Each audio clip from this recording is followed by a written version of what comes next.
जय हिंद। आज हमारा SSC MTS 2024 previous year paper English का सॉल्यूशन सीरीज का तीसरा दिन है।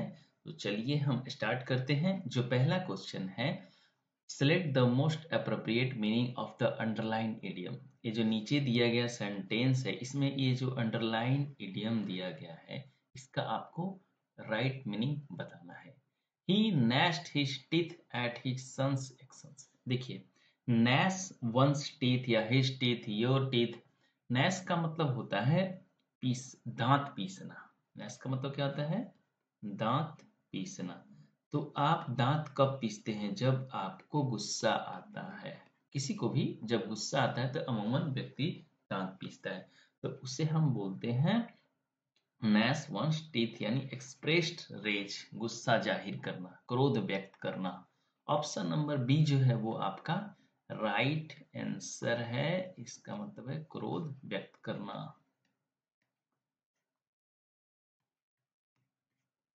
Next question, select the option that rectifies the spelling of the underlined word in the given sentence। ये जो नीचे दिया गया सेंटेंस है, the concert was cancelled due to rain। अब देखिए, यहाँ पे कैंसिल का जो स्पेलिंग है वो गलत दिया गया। आपको बताना है इन चार ऑप्शन में से कौन सा सही वाला है। तो ऑप्शन नंबर सी है वो आपका राइट आंसर है। CANCELLED, कैंसिल्ड का मतलब होता है रद्द। ठीक है, तो जो कॉन्सर्ट था वो बारिश के कारण रद्द कर दिया गया था। Next, select the most appropriate meaning of the given idiom. ये जो रन इरान्स इडियम दिया गया है, इसका आपको मीनिंग बताना है। रन इरान्स का मतलब होता है to go out to buy और डू समथिंग। कोई चीज खरीदने के लिए, कुछ करने के लिए, थोड़े समय के लिए घर से बाहर मार्केट जाना, पर्टिकुलर किसी और के काम करने के लिए, किसी और के काम के लिए, आप पर्सनल काम के लिए किसी और का काम करने के लिए आप बाहर जब जाते हो, अमूमन इसे बोलते हैं रन इरांड्स। का मतलब काम से बाहर जाना, काम से बाहर जाना। ठीक है, देखिए इडियम में मोस्टली क्या होता है कि जो इसमें वर्ड्स दिए रहते हैं ना, जो वर्ब होता है उनका मतलब उससे रिलेट हो जाता है, उससे हल्के फुल्के मिलते हैं तो याद करना आसान। देखिए, इरांड्स का मतलब होता है शॉर्ट जर्नी। ये जो इरांड्स वर्ड है, इसका मतलब ही होता है शॉर्ट जर्नी। किसी और के काम करने के लिए, दूत, दूत का जो काम होता है ना, दूत कार, दूत का काम करना, मैसेंजर के तौर पे काम करते हैं, उसे बोलते हैं इरांड्स। तो रन इरांड्स यानी काम से बाहर जाना, पर्टिकुलरली किसी और के काम से, छोटे मोटे काम से, मार्केट से कुछ परचेज करना हो, घर का कोई काम को लेकर आप जब बाहर जाते हैं उसे रन इरांड्स बोलते हैं। Next, identify the segment that contains a grammatical error. बताना है कि इस सेंटेंस में इनको चार पार्ट में स्प्लिट किया गया है, ए, बी, सी एंड डी। आपको बताना है इस कौन से पार्ट में एरर है। ही cheated in the examination making his already falling academic credentials worst. देखिए, जब आप एडजेक्टिव में जब डिग्री पढ़ते हैं तो तीन डिग्री होती है, पॉजिटिव, कंपैरेटिव एंड सुपरलेटिव। तो यहाँ पे जब पार्ट डी में आप देखेंगे वर्स्ट शब्द का यूज किया गया। देखिए, बैड शब्द होता है जिसका मतलब होता है बुरा, इसका कंपैरेटिव डिग्री होता है वर्स, इसका सुपरलेटिव डिग्री होता है वर्स्ट। और जब भी सुपरलेटिव डिग्री आता है तो उसके पहले द का यूज किया जाता है। तो यहाँ पे सुपरलेटिव डिग्री का यूज नहीं होगा, यहाँ पे कंपैरेटिव डिग्री का यूज होगा, वर्स का यूज होगा। ऑप्शन नंबर जो डी है इसमें वर्स होगा, यहाँ पे वर्स्ट के जगह वर्स होगा। ही चीटेड इन द एग्जामिनेशन, उसने एग्जाम में चोरी किया। जो उसके पहले से ही उसका एकेडमिक क्रेडेंशियल जो है, उसका जो अकादमिक जो रिकॉर्ड्स है वो पहले से ही खराब हो रहा था, उसे और भी खराब कर देगा, उसे और भी खराब करेगा, वर्स बनाएगा, बुरा बना से बदतर बनाएगा। तो ऑप्शन नंबर डी, ए में देखेंगे डी आपका दिया हुआ है, तो ऑप्शन नंबर डी आपका राइट आंसर हो जाएगा। Next question, select the most appropriate antonym of the given word. आपको कॉन्शियस वर्ड का एंटोनिम बताना है। कॉन्शियस का मतलब होता है सचेत, सतर्क होना। आप जब अवेयर हैं, अवेयर, केयरफुल, विजिलेंट, सावधान जिसे हम बोलते हैं, सतर्क, ठीक है। और इसका एंटोनिम हो जाएगा अनअवेयर, अनजान, अननोन, अनविज्ञ, इग्नोरेंट, ठीक है, अनफेमिलियर। बाकी के सारे ऑप्शन देखते हैं। सिक्योर का मतलब होता है सुरक्षित, सेफ, सेंसिबल, सेंसिबल का मतलब होता है समझदार,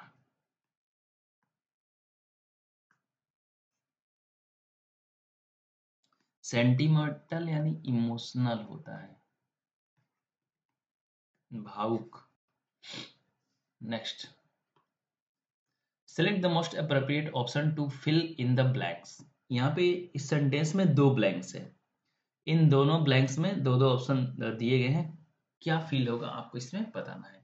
our dash conducted a dash to get everyone's opinion. देखिए यहाँ पे हर सारे ऑप्शन में प्रिंसिपल है और सारे ऑप्शन में पोल है, तो आपको बताना कि कौन सा प्रिंसिपल और कौन सा पोल होगा। पहला में तो प्रिंसिपल होगा, जो यहाँ पे होगा, देखिए दो प्रिंसिपल होता है, एक प्रिंसिपल, एक जो पहला ऑप्शन में प्रिंसिपल दिया इसका मतलब होता है सिद्धांत, और एक जो दूसरा ऑप्शन में प्रिंसिपल दिया इसका मतलब होता है प्रधानाचार्य, जो स्कूल का हेडमास्टर है। तो ऑप्शन नंबर बी, तो यहाँ पे प्रिंसिपल ठीक है। बाकी देखते हैं पोल का मतलब क्या होता है। देखिए POLL पोल का मतलब होता है मतदान करना, और POLE पोल का मतलब होता है ध्रुव। तो यहाँ पे क्या हो रहा है आप देख सकते हैं, यहाँ पे जो है प्रिंसिपल ने मतदान कराया एक दूसरे सारे बच्चों का ओपिनियंस जानने के लिए, या किसी का भी सारे ओपिनियंस जानने के लिए। तो ऑप्शन नंबर बी जो है वो होगा right answer, principal conducted a poll, ठीक है। प्रधानाचार्य ने मतदान कराया एक हर किसी का मत जानने के लिए। नेक्स्ट,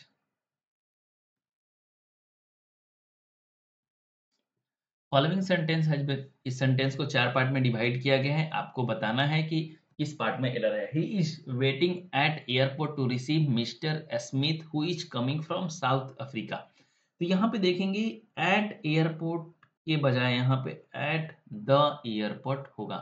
जब भी कोई सिंगुलर काउंटेबल नाउन होता है तो उसके पहले अमूमन द आता है। जैसे कि मैं बोलूंगा आई हैव एपल, से ज्यादा बेटर होगा बोलना आई हैव एन एपल या आई हैव एपल्स, ठीक है। तो यहाँ पे आर्टिकल का यूज करना मैंडेटरी है। तो at the airport option number आपका यहाँ पे डी राइट आंसर हो जाएगा, एट द एयरपोर्ट होगा। Next, select the most appropriate degree of comparison to fill in the blank. देखिए ये जो नीचे दिया गया सेंटेंस है इसमें ये फिलर है, और इसमें आपको कंपैरिजन का अप्रोप्रिएट डिग्री बताना है, कौन सा डिग्री होगा, पॉजिटिव होगा कि कंपैरेटिव होगा कि सुपरलेटिव डिग्री होगा इसमें। तो आप पढ़ेंगे पहले। मेनी ऑर्निथोलॉजिस्ट बिलीव, देखिए यहाँ पे ऑर्निथोलॉजिस्ट का मतलब होता है जो पशु पक्षियों का अध्ययन करता है। ऑर्निथोलॉजी का मतलब होता है पक्षियों का अध्ययन, ठीक है। तो many ornithologists believe that northern mocking birds are dash wild birds in the jungle. अब जब देखेंगे यहाँ पे तो बहुत सारे पक्षी अध्ययन शास्त्रियों का ये मानना है कि जो नॉर्दर्न मॉकिंग बर्ड्स होते हैं, मॉकिंग का बर्ड मतलब होता है, मॉकिंग का मतलब वो पक्षी जो जब आप कोई गाना गाते हैं या कोई और पक्षी बोलता है तो वो उसके आवाज को कॉपी करता है, ये इसकी खासियत है इस पक्षी की। और ये सब उस जंगल में सबसे ज्यादा नॉइजिएस्ट है, सबसे ज्यादा शोर शराबा करने वाला है। ये क्योंकि यहाँ पे सुपरलेटिव डिग्री होगा, और ये क्यों होगा, क्योंकि पूरे जंगल से तुलना हो रही है, किसी एक पार्टिकुलर बर्ड से तुलना नहीं हो रही, ठीक है, पूरे जंगल में। तो वहां पे सुपरलेटिव डिग्री यूज होगा। जैसे कि Ram is the tallest in the class, Ram is the tallest person in the class, Ram पूरे क्लास में सबसे लंबा है। अब ये कहा जाए कि Ram is taller than Shyam, तो ये कंपेरेटिव होगा, क्योंकि दो लोगों के बीच तुलना होगी। जब दो से ज्यादा लोगों के बीच तुलना होती है तो वहां पे सुपरलेटिव डिग्री यूज होता है, इसीलिए यहाँ पे द नॉइजिएस्ट होगा, यानी जंगल में जितने भी पक्षी है उन सबसे ज्यादा शोरगुल करने वाला ये बर्ड है, मॉकिंग बर्ड है। तो ऑप्शन नंबर सी आपका राइट आंसर होगा। नेक्स्ट, यहाँ पे भी ये जो अंडरलाइन सॉरी ब्रैकेटेड वर्ड है फैब्रिकेटेड, इसका आपको सिनोनिम बताना है। The rivals in the institutions dash fabricated evidence and manipulated the whole data set. देखिए फैब्रिकेट का मतलब होता है जालसाजी करना, काउंटर फिटिंग फोर्जिंग करना, चीजों को फेर बदल करना अपने फायदे के लिए, गलत गलत मतलब के लिए चीजों में फेर बदल करना, फोर्स जालसाजी करना, काउंटर फिटिंग।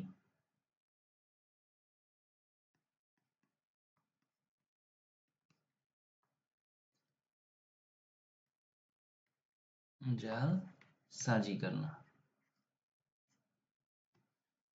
ठीक है, तो ऑप्शन नंबर बी आपका राइट आंसर जो है। डिस्ट्रॉयड का मतलब होता है बर्बाद, फ्लक्चुएटेड का मतलब उतार चढ़ाव। बिजली जैसे कि इलेक्ट्रिसिटी में फ्लक्चुएशन होता है, कभी पावर डाउन होता है कभी अप होता है, तो उसे फ्लक्चुएटेड बोलते हैं, उतार चढ़ाव। वृक्ट का मतलब होता है बर्बाद। वृक्ट मोस्टली वर्ड यूज होता है जहाज के लिए, शिप के लिए, और इसका मतलब होता है बर्बाद। जब जहाज टूट जाती है तो उसे वृक्ट बोलते हैं। ठीक है, मोस्टली ये वर्ड शिप के लिए यूज होता है। डिस्ट्रॉयड का मतलब बर्बाद होता है, अमूमन हर चीज के लिए ये यूज हो सकता है। फ्लक्चुएट का मतलब होता है उतार चढ़ाव। नेक्स्ट क्वेश्चन,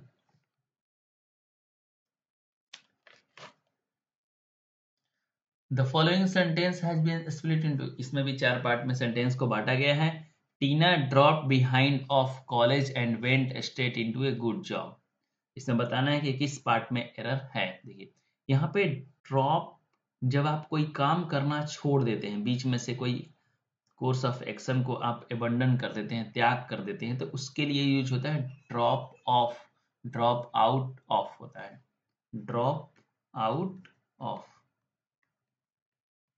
ठीक है, अमूमन ड्रॉप आउट भी होता है, दोनों यूज होता है ड्रॉप आउट। यहाँ पे ड्रॉप आउट आउट ऑफ, तो ऑप्शन नंबर यहाँ पे सी जो है आपका राइट आंसर हो जाएगा। Tina drop out of college and went straight into a good job. Tina ने कॉलेज छोड़ करके बढ़िया से जॉब में शिफ्ट हो गई, drop out of. Next, select the incorrectly spelled word. इसमें बताना कि कौन सा वर्ड जो है वो इनकरेक्ट है। देखिए स्पाउस का मतलब होता है हस्बैंड और वाइफ, पति या पत्नी दोनों में से किसी एक के लिए स्पाउस वर्ड का यूज किया जाता है। इंट्रांसिजेंस का मतलब होता है जिद, अड़ियलपन।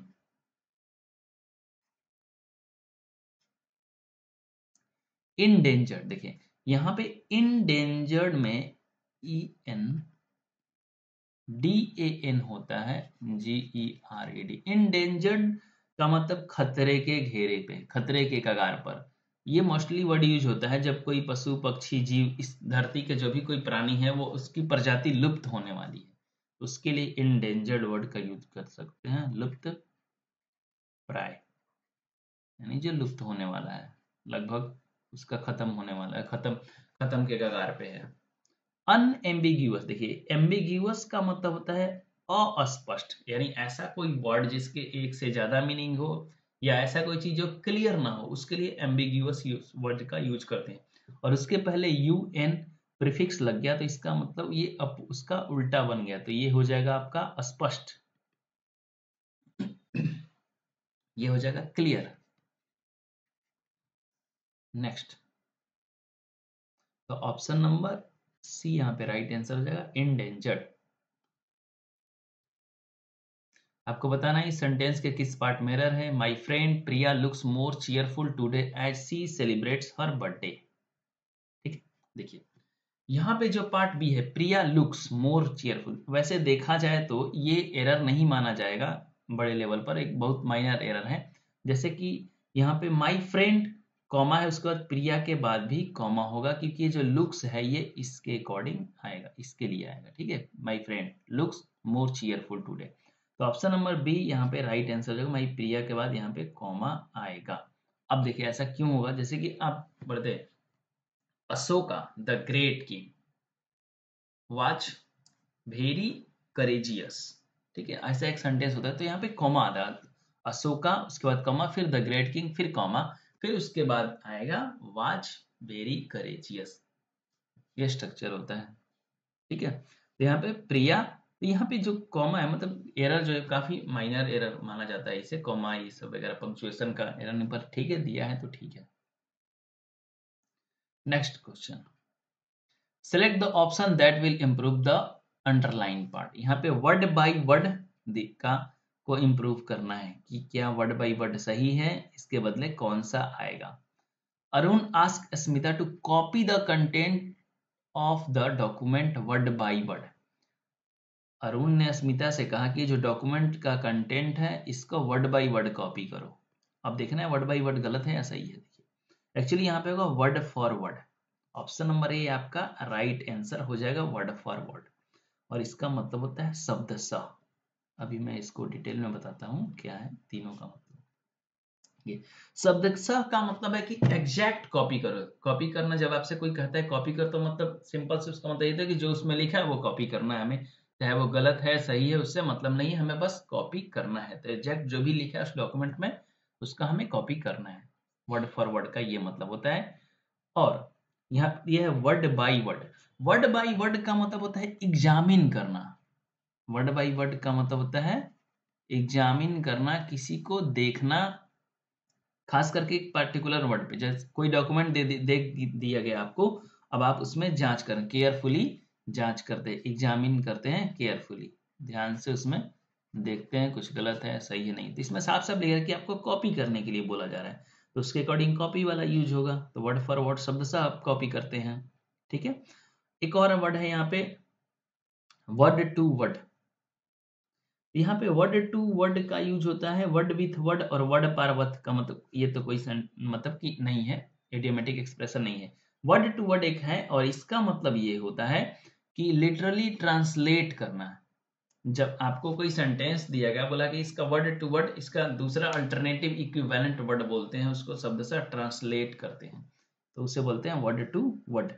ट्रांसलेशन होता है, लिटरल ट्रांसलेशन।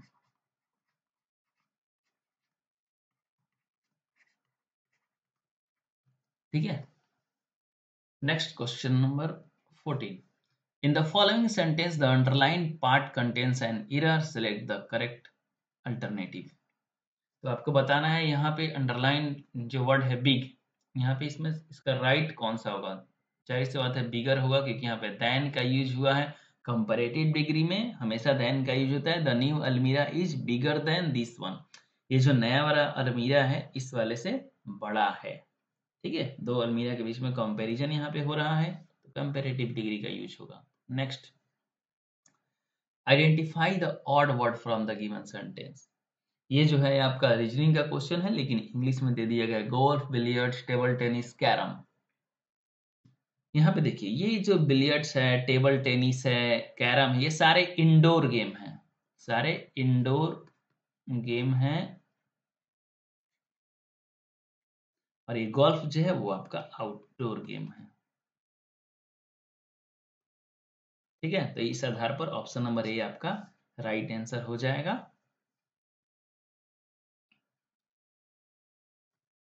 आपको इसमें बेनिफिशियल वर्ड का एंटोनिम बताना है। बेनिफिशियल का मतलब होता है लाभदायक। ठीक है, अब देखें इसमें कौन सा मीनिंग है जो जो लाभदायक का उल्टा हो सकता है। अनफेवरेबल, हानिकारक, जो आपके लिए फायदेमंद नहीं हो। हार्मफुल, ये आपका राइट आंसर हो जाएगा ए। बाकी के सारे ऑप्शन देखते हैं।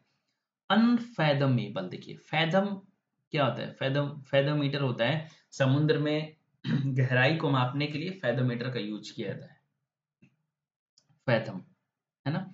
तो यहाँ पे अनफैदमेबल, जिससे आप पता नहीं लगा सकते, एक्सप्लोर नहीं कर सकते, जिसे आप अंडरस्टैंड नहीं कर सकते, जो तो उसे हम बोल सकते हैं अथाह। यानी समुद्र की गहराई अथाह है, आप माप नहीं सकते अगर हम बोलते हैं अनफैदमेबल।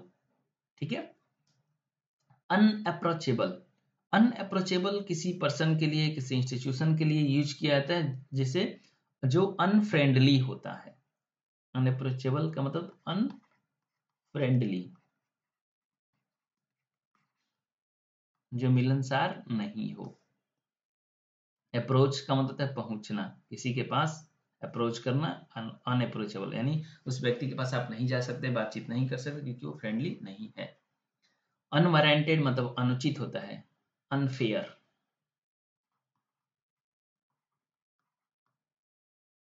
जो अनजस्टिफाइड हो, नॉट जस्टिफाइड हो या नॉट ऑथराइज्ड, अनुचित। ठीक है। Next question number 17, select the correctly spelled word to fill in the blank. यहाँ पे फिलर्स बताना है आपको। We are entering a point where technology will change at dash speeds. हम ऐसे समय में पहुंच रहे हैं, हम ऐसे जगह, हम ऐसे समय में चल रहे हैं, गुजर रहे हैं, जहाँ पे जो टेक्नोलॉजी है वो एक एक्सट्रीम स्पीड पे है। अभी जो टेक्नोलॉजी, तकनीकी जो बदलाव हो रहा है वो काफी तेजी से हो रहा है। तो ये ऑप्शन नंबर ए आपका राइट आंसर हो जाएगा। ठीक है। पहले नोकिया का वॉकी टॉकी आया, फिर स्क्रीन टच आया, फिर एंड्रॉयड आया, है ना। ये क्या चल रहा है, काफी तेजी से हमारा जो टेक्नोलॉजी टाइम है वो बदल रहा है। एक्सट्रीम का मतलब होता है at a very fast speed, काफी तेजी से। इन्फेरियर का मतलब होता है निम्न, घटिया, खराब क्वालिटी का। सुप्रीम का मतलब होता है उच्च, सबसे अच्छे क्वालिटी का, बेस्ट। मॉडरेट का मतलब होता है विनम्र।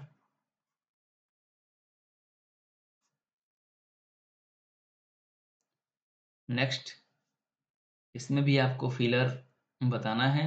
Leisure activities can improve an individual's physical and mental health by dash stress and offering a pleasurable experience. यानी जो लेजर एक्टिविटीज होती हैं, जो आप खाली समय में क्रियाकलाप करते हैं, जब आपके पास कोई काम नहीं होता है और उस काम में कोई पेंटिंग करता है, कोई सिंगिंग करता है, कोई कुछ भी करता है, ठीक है।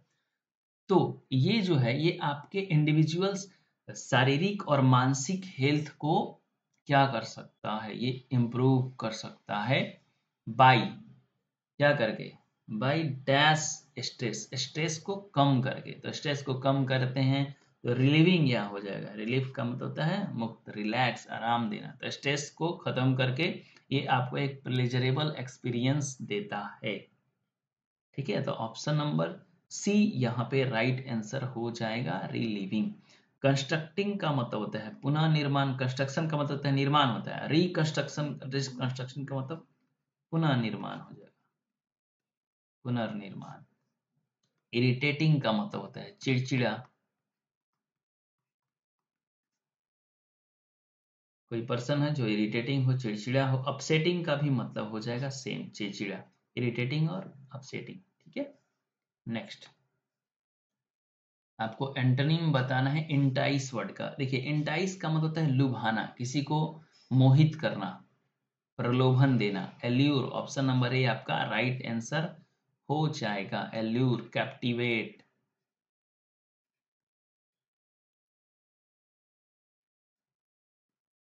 कैप्टिवेट, एनामर। ठीक है। एल्यूर मतलब लुभाना, मोहित करना, मोहना। बाकी का ऑप्शन होता है रिपल्स, मतलब होता है घृणा करना।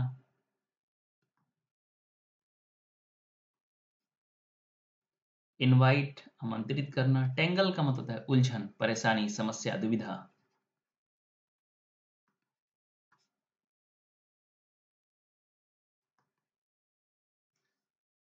नेक्स्ट, इसमें भी फिलर है। School classroom have dash very little over the last century. पिछले लास्ट सेंचुरी में स्कूल क्लासरूम क्या हुए हैं, हैव चेंज्ड वेरी लिटिल, बहुत ही कम बदलाव हुआ है। चेंज, फ्रीड, फ्रीड मतलब होता है स्वतंत्र हुए हैं। स्टार्टल, आश्चर्यचकित हुए हैं। अनकंसर्न का मतलब उदासीन, जिसे कोई चिंता ना हो। ये कोई भी ऑप्शन इसमें फिट बैठ नहीं रहा। तो ऑप्शन नंबर ए आपका राइट आंसर होगा, चेंज, बहुत ही कम बदलाव हुआ। स्कूल क्लासरूम में बहुत थोड़ा सा चेंज हुआ है। और ये चेंज हुआ है कि पहले ब्लैक बोर्ड पर पढ़ाया जाता था, अब मोस्टली यूज करते हैं व्हाइट बोर्ड यूज होता था स्कूल में। फिर अभी भी गांव में ब्लैक बोर्ड यूज होता है, पर अब प्रोजेक्टर भी यूज किया जाता है स्कूल में पढ़ाने के लिए। पिछले सेंचुरी में जो है वो शताब्दी में स्कूल क्लासरूम में कुछ खास बदलाव नहीं हुआ है, ऐसा ये सेंटेंस कह रहा है। तो यहाँ पे option number A right answer हो जाएगा। फ्रीड मतलब स्वतंत्र, क्या स्कूल क्लासरूम पहले कैद नहीं थे जिन्हें आप फ्री किए हैं। और आश्चर्यचकित भी नहीं हुए, ये चकित भी नहीं हुए हैं, और ना ही ये उदासीन है। उदासीन अनकंसर्न मतलब कोई पर्सन जो निश्चित हो, चिंतित नहीं हो किसी चीज को लेकर, इंडिफरेंट हो।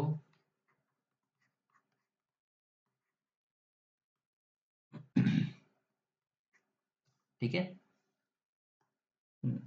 अगला जो है वो आपका है 21 से, क्वेश्चन नंबर 21 से 25 तक कॉम्प्रिहेंशन है। इसमें आपको क्लोज टेस्ट दिया गया है, इसको पढ़ करके आपको फिल करना है। ठीक है, चलिए तो हम क्लोज टेस्ट पढ़ेंगे।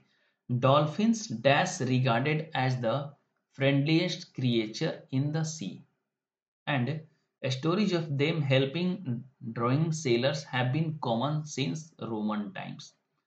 अब यहाँ पे देखिए डॉल्फिन्स, डॉल्फिन्स है, और यहाँ पे ऑप्शन नंबर 21 में जो दिया गया हैज, वाज, आर, इज, तो यहाँ पे डॉल्फिन्स प्लुरल है, तो यहाँ पे आपका प्लुरल वर्ब ही होगा इसमें। और ये जो तीनों ऑप्शन में जो दिया गया सी ऑप्शन ही केवल आपका प्लुरल है।